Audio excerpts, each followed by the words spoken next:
So anyway, this is all stainless, and it won't take to brazing. I don't have stainless steel rod for welding. Probably could go get it, but what I chose to do was to take the torch and then peel the flange open, tear it apart, and then I cut the little piece on the inside out. There's a little tube in there. I'll show a picture of it later. And then instead of trying to weld it, I'm going to take the torch and heat the edge and fold it right back over and see if that'll seal well enough. Otherwise I have to go out and get some stainless steel rod and weld it. I don't have my welder hooked up. It's all up at the other shop. So we're going to try this first. And I'm not even sure I'm going to put it on, but I want to have it ready. I swapped the carburetor to a 372 original edition carb, you know, just basically a Walbro HD series, and man, that made a difference. So I'm down one tank. You know, I got a lot more to clear down that way, and I'm going to harvest that tree. That's going to be one that's going to get sold. It's actually got a saw log in there, probably about 14 foot, and then another 8 foot on top. That's ash, still alive, no kidding. And this one right here will never be a log, unfortunately. So I'm going to take it down, and when I get out here with the excavator, see, I'm leaving a mess. I get that, but it'd take me a lot of time to block it up and stack it. I'm just going to come and crash and push and shove with the excavator, and then over the years I'll come back through and clean it up more. Now if you look, this is all beech in here. This is a pasture once that kind of went back to the wild, and but I've got a bunch of these hickory and live ash that want to poke up through, so I'm going to protect them. I'm not going to let them get killed. And then I'm going to come back through and try to see if I can find something that I can feed that tree to make it avoid the beetle, you know. So I guess what I'm going to do now is there's one tree behind there I might take out first and drop it down, and then this one here I'm going to have to wedge over because the weight is actually back towards me, and I think I can get it to go. If I can't, well then I'm going to pick the camera up and get the heck out. But I'm going to focus more on the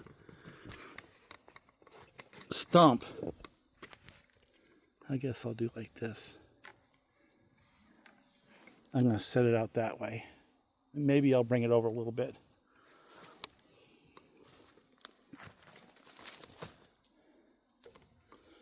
Now, since obviously I don't care too much about this tree from a logging perspective, some of the priorities that I have when I'm trying to fell for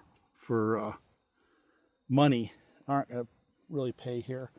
But the one thing that will is going to be the bore cut, face cut, and then a trigger so I can study what I have before I cut it loose. That's going to be the same. You know, and that's from a safety perspective, because I don't want a barber chair, and I want to have a chance to get my hinge where I want it and get the wedges in before I release the tree. And that's why you do the trigger. I'm not going to bore cut from the front because I'm going to have to wedge this thing over, and whether it pulls or not doesn't freaking matter. And honestly, I need as much hinge as I could possibly get because it's going to be in tension while I wedge it over, right? So it's got to be strong enough to handle that original or initial tension as I wedge it until it gets over the top, and then it'll get crushed and maybe it'll break before it gets there. So anyway, let's see if this saw even starts.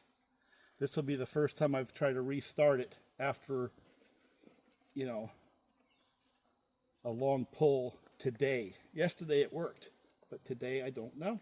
We'll find out. And I don't know if I should choke it or not. So we're going to study that kind of thing. I'm going to guess choking it probably makes a little sense, seeing as it ran out of gas. We'll see.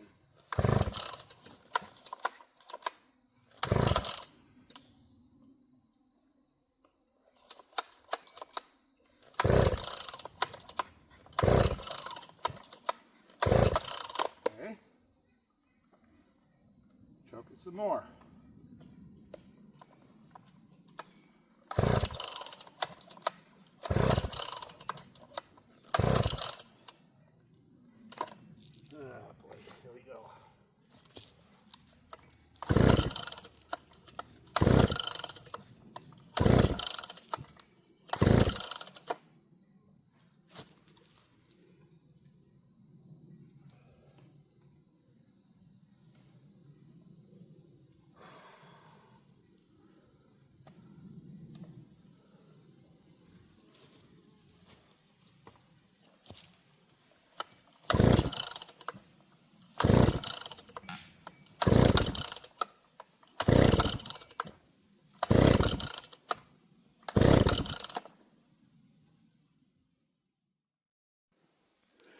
Now, a saw like that Dolmar is dangerous.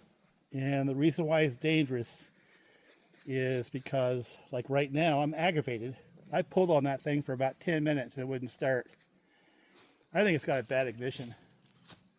The running characteristics were a whole lot better today than they were with the stock carburetor, but it still does this thing where once in a while it just won't go. And as much as I would like to think the carburetor was a problem, it's obviously not. There's more to it than that. So the thing is, when you fight with a saw like that, now your mind's not on your work. So what I've got to do is I got to get my head away from the saw and get back to work and think about work and not be thinking about the saw. Because when you have half your mental cycles thinking about a problem and not work, that's when you do something stupid and get hurt. And that's why I think that's a dangerous saw. You know, until we figure out what's going on with it for real, consistently, right now it's got me balled up thinking about it, and I need some clear-headed time to get this tree down because it's a technical tree. So I have a 572 that I have a 063 groove bar on with Husqvarna chain, and I've been evaluating this chain now for about, I don't know, maybe a year. It's okay. I don't think I'd buy a lot of it, but it cuts wood, you know. It'll be okay for this operation. I'm not going to spend the day with it. I'm just going to get this tree down, and then that's going to be it. But here's the difference. This saw has been sitting, you know, for a month or more. It's got old gas in it. And if it's like my typical 572 experience, it's going to run anyway.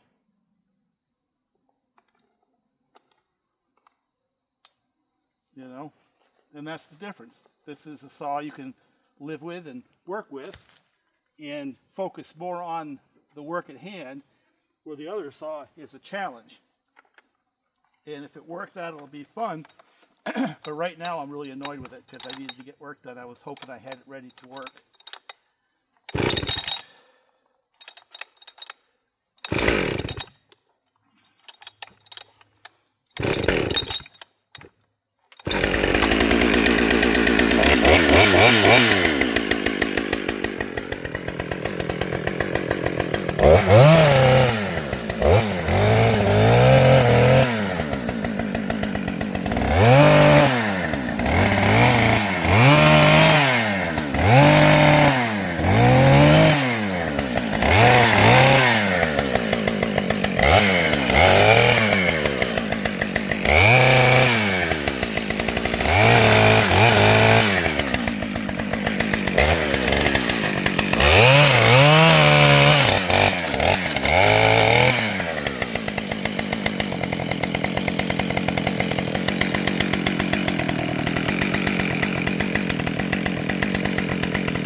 Yeah, it's a big tree.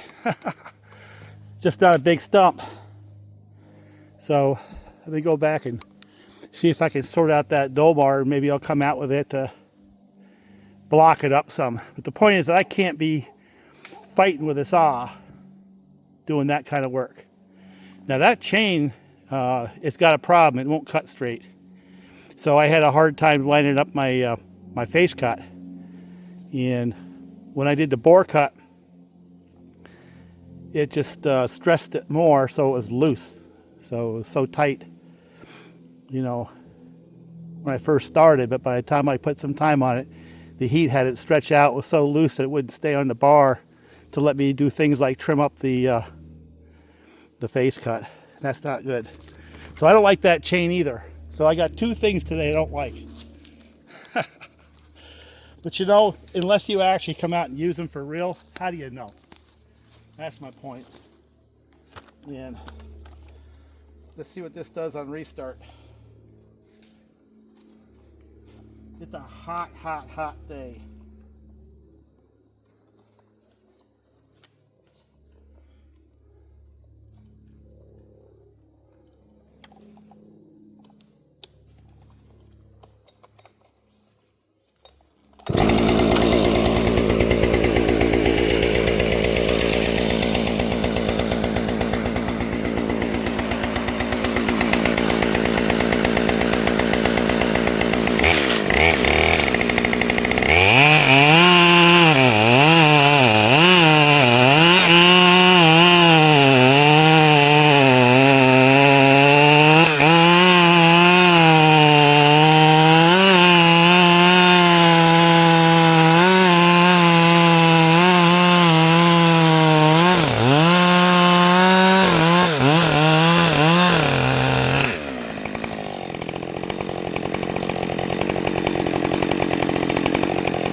There you go. Take a look at that cut. And there's my point.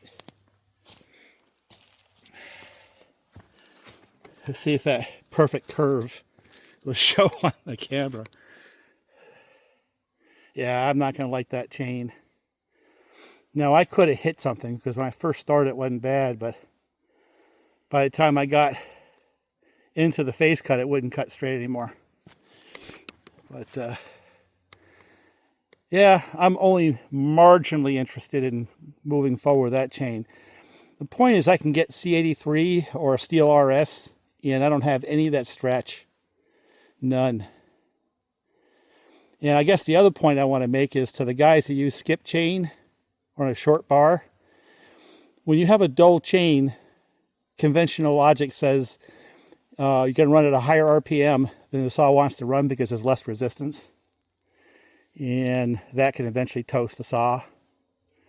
So what's the difference between a dull chain on a 28 bar and a skip chain on a 20 in terms of resistance? And the answer is skip probably has less resistance. So I am not buying into that whole logic. You might save some file time, but you lose life on your saw is my guess. And I'll reiterate it again, but I had a few 572s come in with that combo with a bad PTO bearing.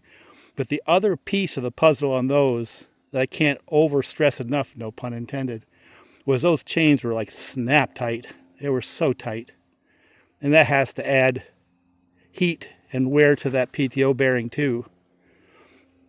And to the argument, oh, I run that on my 281, 288 like that all the time. Well, first, it's not running anywhere near the RPMs that a 572 does. Nowhere near. If we can see what's going on with this guy.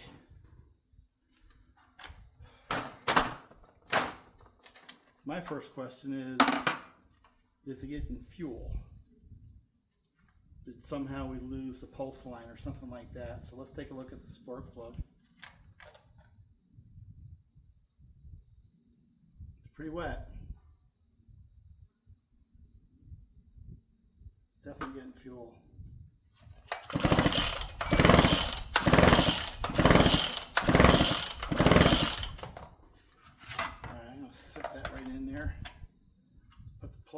see if I got spark.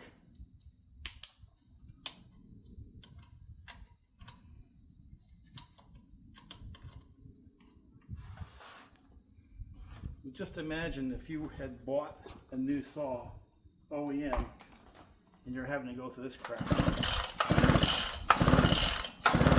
There is no spark, none whatsoever.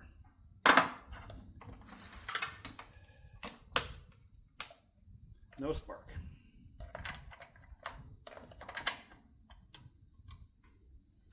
Let me stand up, I can pull a little harder.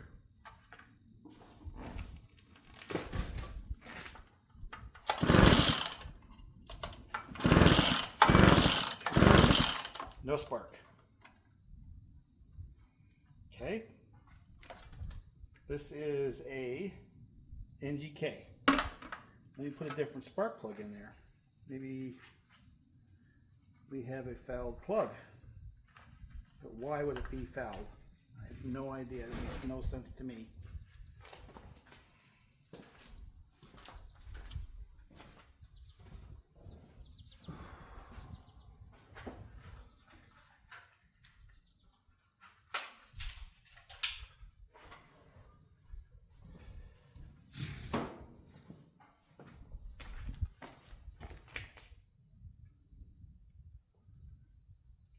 Of course, we're doing stupid things.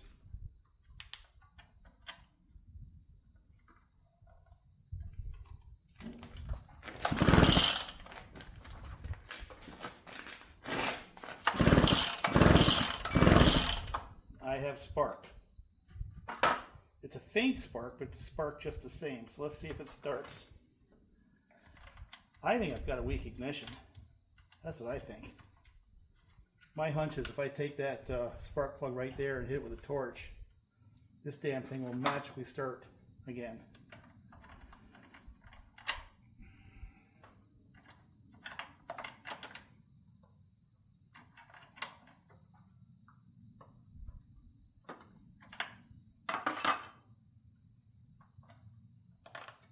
See if it starts.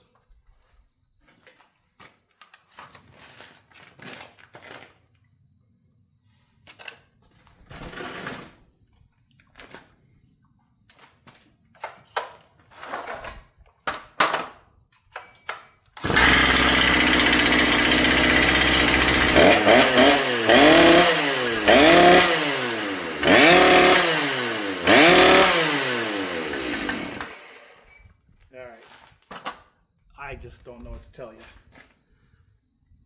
I wonder if it's a bad batch of gas. It fired right off.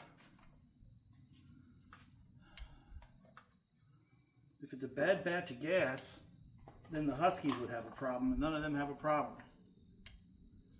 So I don't really have an answer, except for this one here seems to be very, very sensitive. I'm going to guess it has a lousy ignition. That's my guess. I think its ignition is no good.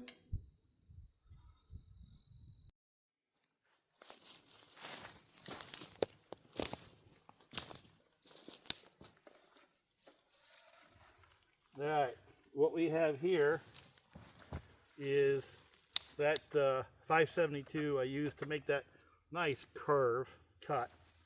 And I just touched the rakers on the one side a little bit. Hopefully it'll cut a little straighter. On a 28-inch Husqvarna bar. But this saw is essentially stock. There's really no modification to it. In fact, it's got a used, kind of beat up cylinder on it. A couple of broken fins and stuff like that. That cylinder came off a saw that has somewhere around 300 hours. That's saw number 1. And saw number 2 is this errant Makita Dolmar 7900 24-inch Suji steel RS chain, and I just took a couple of swipes on it to sharpen it back up a little bit. And this is the one that's been giving me such a hard time. And I don't know. My instinct says it has a bad ignition. But I do remember that spark plug I had in there was one that had already fouled, and I hit it with a torch and I put it back in. So I'm going to give the saw the benefit of the doubt. So let's see if it'll start. Number one, let's see if it'll start with no choke, number one. If it'll start with no choke, I'll be real happy. Nope. Let's give it a choke.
One thing I can say is that modification to the bucking spike is really, really important. It made a huge difference on that operation right there, where it wouldn't let me over stress or torque it too much. Let's see if it restarts.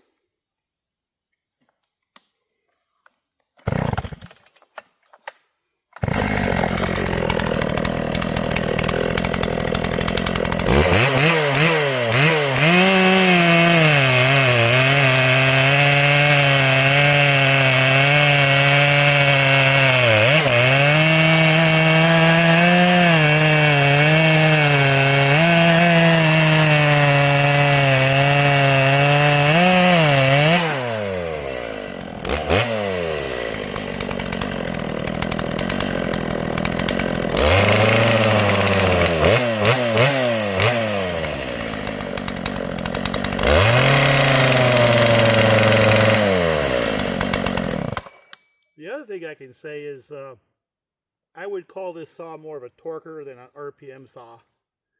And once I got into the middle of this, I could really lay into it pretty hard. And that's nice. So I like the power delivery of this saw. You know, if I can just make it where it's reliable. But you can't argue with that power. Nice power delivery. So let's see what the other one does. And this is, I would consider, much lesser chain.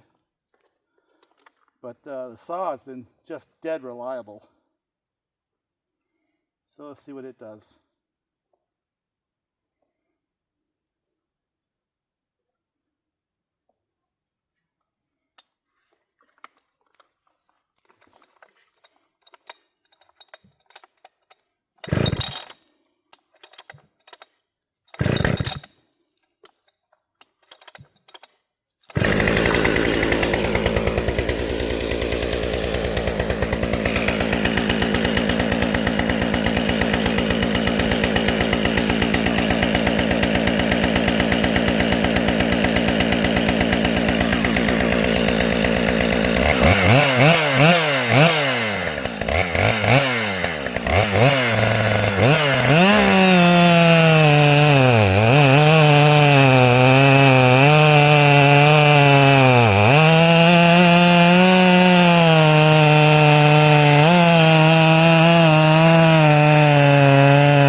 that got harder. I had to push real hard on that chain.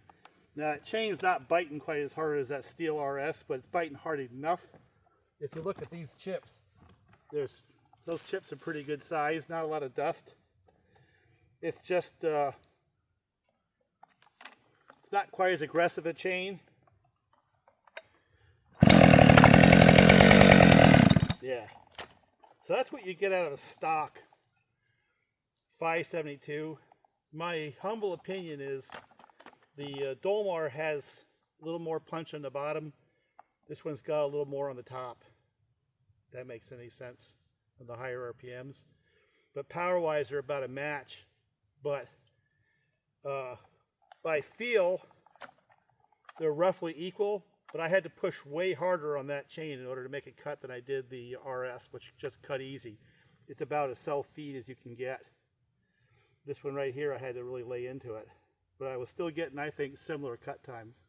You know, if they're off a few percentage points, honestly, you gotta call it a draw. Because if this saw had that chain and bar, it would cut a little faster. But conversely, this bar and chain on that saw might work okay because I can push a little harder with that Dolmar than I can with the 572. And again, this is stock. This is not the HTSS. This is just absolute stock 572 Husqvarna with no modifications whatsoever. So there you go. It'll be a short video. Boy, that's nice wood. I wish there was more of it. I think I'll come back tomorrow and try the Makita Dolmar again and use that to block it up. Just see what we have.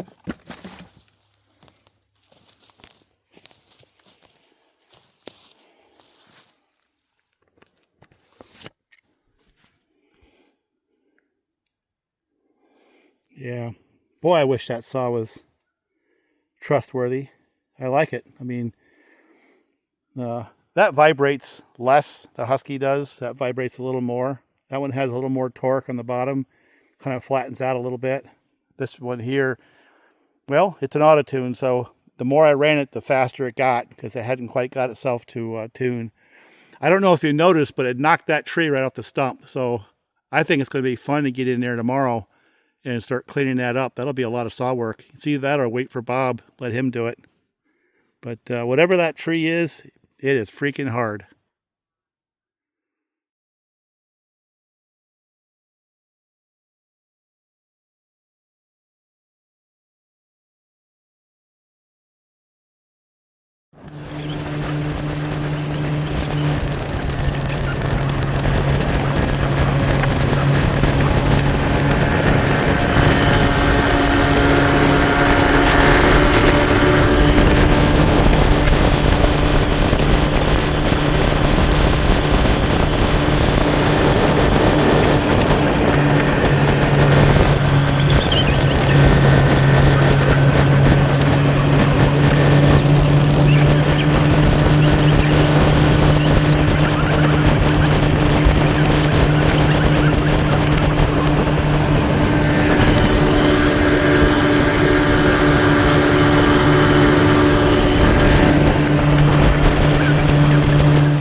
That's looking west,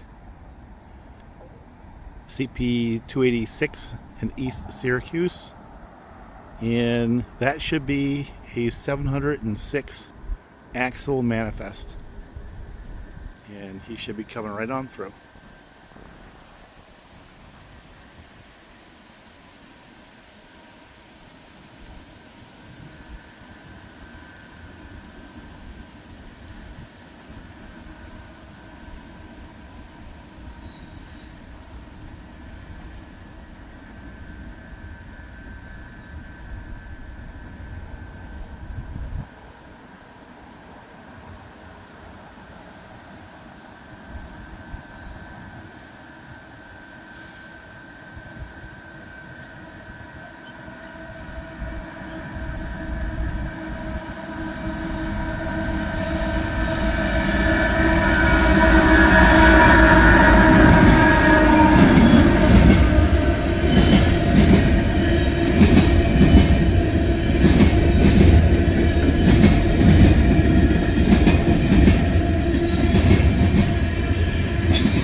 That's a lot of train right there.